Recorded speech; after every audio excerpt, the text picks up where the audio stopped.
नमस्कार। Vicks classes के online sessions में आपका स्वागत है। आज का हमारा जो सेशन है वो कल के सेशन का ही अगला पार्ट है। हमने ओरिएंटेशन प्रोग्राम में ये देखा कि हमारा जो इंग्लिश लैंग्वेज का जो क्वेश्चन पेपर होता है उसमें जो क्वेश्चंस आते हैं वो 3 पार्ट से आते हैं, ग्रामर से, वोकैब से एंड रीडिंग से। हमने देखा कि ग्रामर की प्रिपरेशन हम कैसे करेंगे, वीडियो के एंड में मैंने आपको बता दिया था, और अगर आपने नहीं देखा एंड तक तो एक बार पुनः जाके देख लें। दूसरा आज का जो पार्ट है वो आता है वोकैबुलरी स्किल्स के लिए। तो वोकैब कैसे बिल्ड करते हैं इफेक्टिव, तो कुछ तो जनरल प्रिंसिपल होते हैं। आप कहीं पे भी, आप किसी भी यूट्यूब पे आप सर्च करेंगे, गूगल पे सर्च करेंगे, there is all kind of global ज्ञान, आपको हर तरह का कहीं ना कहीं नॉलेज कोई आपको देता हुआ मिल जाएगा।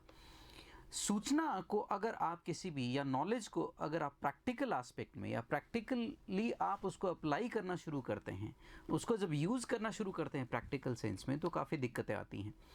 तो प्रैक्टिकल करने के लिए स्टूडेंट्स को हमेशा एक मन में रहता है कि कोई अगर हमें स्टेप बाय स्टेप गाइड कर दे या हमें स्टेप बाय स्टेप पढ़ाता चला जाए तो हमारे साथ में याद भी हो जाए। तो इसके लिए ये सेशन हमने इस तरीके की टेक्निक का इजाद किया है कि आप अगर रोज़ाना वोकैब का सेशन देखते हैं तो वोकैब का एक हिस्सा आपका धीरे धीरे मजबूत होना शुरू हो जाता है और आपको आगे वोकैब को इफ़ेक्टिवली बिल्ड करने में कोई दिक्कत नहीं आती। तो कुछ जनरल तरीके हैं जिससे हम वोकैब पढ़ाते हैं आपको, और वोकैब पढ़ाते समय हम किन किन मेथड्स का प्रयोग करते हैं उसके बारे में आपका ये सेशन है। तो चलिए शुरुआत करते हैं आज के सेशन की। आज का जो हमारा सेशन है वो है a path to wonderful vocab.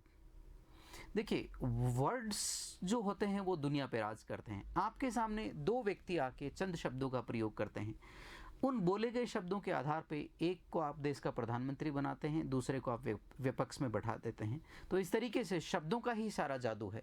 तो man is governed by word. आदमी पे शब्द ही शासन करता है। जिसके शब्द जितने प्रभावी हैं वो आपको उतने ही अच्छे तरीके से प्रभावित कर पाता है और उसे आप अपना लेते हैं। तो वो जो वर्ड की जो शक्ति है आपकी, वो आपकी किसी भी चीज़ में अंडरस्टैंडिंग बढ़ाएगी। जितनी ज़्यादा शब्दावली आपकी बड़ी होगी, आप दुनिया के किसी भी विषय पर पढ़ के अपना निर्णय ले सकते हैं। दूसरा, words unlock a lot of mystery.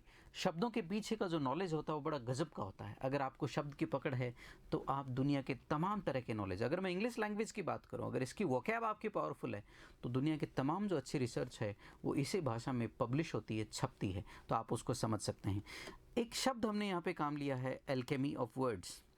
Alchemy शब्द का अर्थ होता है किसी भी वस्तु को या किसी भी चीज़ को या किसी भी धातु को सोने में बदलने की जो जादुई कला होती है उसको हम एल्केमी कहते हैं। तो आगे बढ़ते हैं, इस एल्केमी का हम कैसे प्रयोग करते हैं वो देखते हैं। तो पहला जो मेथड है हमारा वोकैब पढ़ने का, उसे हम कहते हैं रूट मेथड। इसमें क्या होता है श्रीमान, कोई एक रूट होता है। जैसे यहाँ पे हमने रूट लिया कैपिट। कैपिट का अर्थ होता है हेड, मुख्य, या मुख्य के अलावा हम ये कह सकते हैं आपका सिर।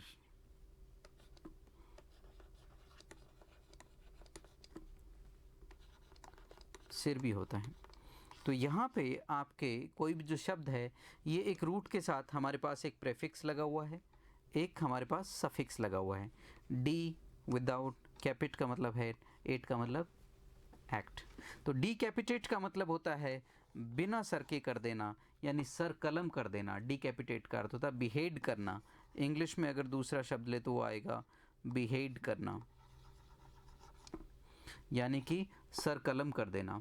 तो इस तरीके से हम देखते हैं कि आपका डीकैपिटेट का अर्थ है आपका सर कलम करना। अब देखिए, वर्ड्स का जहाँ तक सवाल है, वर्ड अकेले रूट से भी बना हो सकता है प्रेफिक्स और रूट से मिलके शब्द बना हो सकता है आपका सफिक्स और रूट से मिलके शब्द, सफिक्स से मिलके शब्द बना या हो सकता है इन तीनों के कॉम्बिनेशन से शब्द बना हो। तो आपको तीनों तरह की प्रक्रिया यहाँ देखने को मिल जाएंगी, तीनों तरह के जो मेथड से बने हुए शब्द आपको देखने को मिल जाएंगे।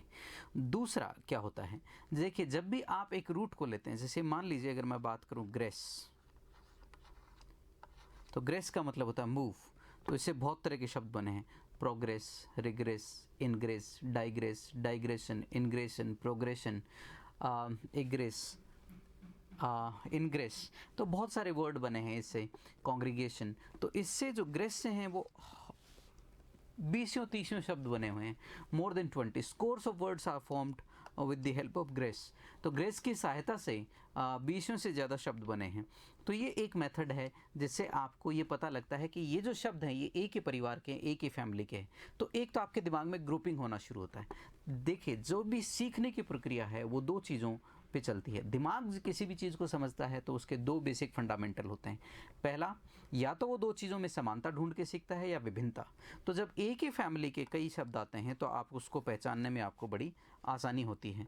और उसके बाद अगला जो आपका आता है वो डेरिवेशन मेथड आता है, यानी कि एक ही शब्द से कितने और वर्ड डिराइव हुए हैं। जैसे डिसाइड से ही वर्ड बना है डिसीजन, डिसाइसिव, डिसाइसिवली। और इसी से अगर हम एक प्रेफिक्स लगा दूं इस पे इनडिसीजन, तो इनडिसीजन भी इसी से बना है। अगर मैं इसे आगे इन लगा दूं तो इनडिसाइसिव भी इसी से बना है। और अगर मैं इससे पहले इन लगा दूं तो इसका मतलब होता है इनडिसाइसिवली।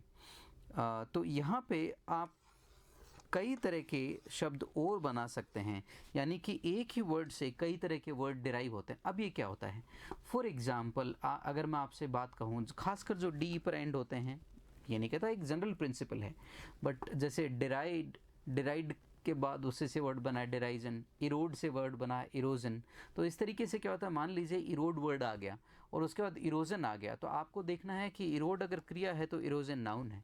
तो इस तरीके से आप एक ही शब्द से जो शब्द डिराइव हुए हैं उनको अगर धीरे धीरे पकड़ना और समझना शुरू कर देते हैं तो काफ़ी कन्फ्यूज़न आपके क्लियर हो जाते हैं। फॉर एग्ज़ाम्पल मैं एक वर्ड आपको बताता हूँ। जैसे आप वर्ड लेते हैं सप्रेशन, ऑपरेशन। अब ऑपरेशन भी दो तरह के होते हैं, एक होता है ऑपरेशन, एक होता है ऑपरेशन। ऑपरेशन ऑपरेस से भी बनता है और ऑपरेट से भी बनता है। तो जिसमें TION होता है वो ऑपरेशन होता है, SSION जिसमें होता है वो दमन होता है। तो ये थोड़ा फ़र्क होता है। तो एक शब्द से दूसरे शब्द के जो भीतर की जो आगे पीछे की जो समानताएं हैं उनसे भी आप इन चीज़ों को सीख सकते हैं। तो दूसरा ये बड़ा ही वंडरफुल मेथड है डेरिवेशन वाला। ये क्या होता है, आपके अगर आप बात करेंगे बेसिक वोकैब की, तो इंग्लिश लैंग्वेज में बेसिक वोकैब बहुत ज़्यादा नहीं है। बेसिक वोकैब की अगर मैं बात करूँ तो 1000, 2000, 4000 शब्द अगर आप सीख लेते हैं तो पर्याप्त है। हाँ, अगर आप उसके डेरिवेशन सीख लेते हैं तो आपके 20-25 हज़ार शब्द आसानी से पकड़ में आ जाते हैं। तो ये थोड़ा सा आपको देखना होता है कि डेरिवेशंस वो है किस किस शब्द के कौन कौन से हैं। और उसके बाद डेरिवेशन मेथड के बाद अगला जो पार्ट है वो मैं बात करूँगा आपका। ये अगला जो पार्ट है वो होता है जिसको हम शब्दों को कॉन्टेक्स्ट में रखते हैं, यूजिंग इन द कॉन्टेक्स्ट। अगर मैं आपको एक शब्द कहूँ, एक एब्सटेन वर्ड है, नॉर्मल सा हर किसी को मालूम होता है, क्लास में भी कई बार मैं इसका एग्जाम्पल देता हूँ। ज़्यादातर बच्चों को इसका अर्थ नहीं मालूम होता, लेकिन अगर मैं इसके पीछे एक लाइन जोड़ दूँ, माँ कहती है बेटा बुरे लोगों से और बुरी चीज़ों से एब्सटेन करो, तो आपको पता लगेगा वाओ, एब्सटेन का अर्थ मतलब होता है दूर रहना। तो यहाँ पे एक स्टेटमेंट लिखा है, इसमें आपको विजुअलाइज भी करना होता है कि किस तरह की परिस्थिति में कौन सा शब्द यूज़ होता है। Recalcitrant child created huge mess in the house. Recalcitrant का मतलब होता है उदंड। एक उदंड बालक ने घर में खूब रायता फैलाया। क्रिएट मेस का मतलब होता है आपका गड़बड़ पैदा करना या चीज़ों को इधर उधर बिखेर देना, तो उसको हम कहते हैं रिकैल्सिट्रेंट। तो किस तरह का बालक जो है वो चीज़ों को इधर उधर फेंकता है और करता है, तो उसका मतलब होता है उदंड बालक। तो कई बार जो शब्द आपको नहीं मालूम होता तो भी उसके कॉन्टेक्स्ट को पढ़ के आप उसके अर्थ का अंदाज़ा लगा सकते हैं। It's a very powerful technique, और जितनी आप रीडिंग करेंगे उतना ही आपको कॉन्टेक्चुअल जो मीनिंग होते हैं वर्ड्स के पकड़ में आने शुरू हो जाते हैं। तो ये हमारा वर्ड्स का जो है पकड़ने का ये चारों मेथड्स जो हैं हम यूज़ करते हैं हमारी वोकैब में। तो जब भी मैं आपके वोकैब के सेशंस लेना शुरू करूँगा, इन्हीं के चारों के परम्यूटेशन कॉम्बिनेशंस होंगे और इन्हीं को पकड़ के आपको धीरे धीरे आगे चीज़ों का अध्ययन करते चले जाना है। और बड़ा ही आसान होता है वोकैब बिल्ड करना।